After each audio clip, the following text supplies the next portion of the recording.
the minister said that his gun grab won't work, that it will go over budget, and that it would be better to lock up criminals, as Conservatives have been suggesting, but that they're going ahead with the gun grab anyway because the Prime Minister wants to pursue electoral politics.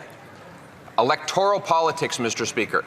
When a mother is hit with a stray bullet, or a police officer is murdered by a firearm, or a bullet flies into a child's bedroom as part of an extortion case, we don't have time for politics. So why is this minister caught on tape playing politics with guns? The Honourable Minister of Public Safety.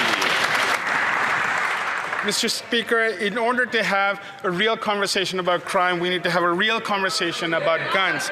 Canadians want responsible gun control, Mr. Speaker. They wanted it in 1989 after a man killed 14 women at a École Polytechnique.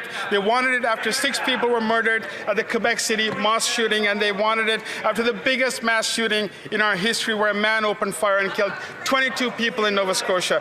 Mr. Speaker, why are the Conservatives against keeping guns off our streets, and why has this leader of the opposition voted against every single gun control measure that he has been in Parliament for?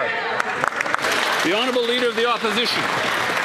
That minister did have a real conversation about guns. Unfortunately for him, he was caught on tape. Caught on tape admitting that the gun grab is a waste of money. Caught on tape admitting it would go over budget. Caught on tape admitting it would be better just to lock up the gun criminals who are actually doing the crime. Why is it that Liberals only tell the truth when they don't think anyone is listening? The Honourable Minister of Public Safety. Mr. Speaker, let me reiterate, it's actually a good thing that this conversation was caught on tape. And in fact, it will counter every single claim that this leader of the opposition is making. Let me be very clear, Mr. Speaker. Canadians want responsible gun control. We are in a position as a government, we committed to it during the last campaign, Mr. Speaker. Canadians gave us a mandate on April the 28th to ensure that we move forward on this program, and we look forward to its implementation. The Honourable Leader of the Opposition. Speaker, while this government blocks criminal justice reforms that would lock up gun criminals, they want to go ahead and take nearly $1 billion away from border security and police officers to go after licensed, law-abiding, trained and tested hunters and sport shooters, a project that the OPP refuses to enforce. Numerous provincial governments have said they will not go ahead with. They've even had to ask Canada Post to go and collect these firearms. The minister himself has now admitted that it won't work. Why won't they drop the politics and save lives? The Honourable Minister of Justice.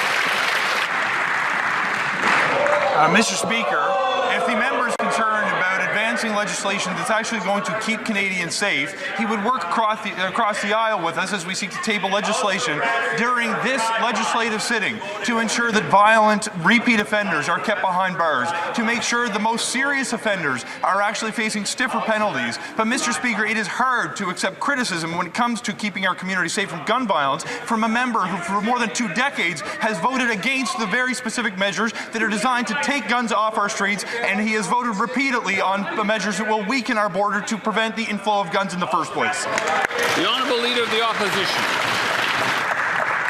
I and we have voted against policies that have given Canada a 130% increase in gun violence. And speaking of getting things through Parliament, he says seek to introduce. This government has been in place for 10 years. They have softened penalties for repeat offenders. That minister took the summer off and still has not introduced any criminal justice reforms to stop guns. We put forward a 3 strikes you're out law that would lock up the repeat violent offenders. Instead, they're spending $700 million of police resources going after licensed law-abiding people. Why? Yeah. The Honourable Minister of Justice. Mr. Speaker, I have news for my friend on the other side of the House of Commons. If he believes that I haven't moved forward with legislative efforts this sitting when it comes to criminal justice reform, I would have invited him to have shown up for work on Friday last week where we did that very thing. Mr. Speaker, he should look forward this fall sitting to seeing 2 additional additional pieces of criminal legislative reform.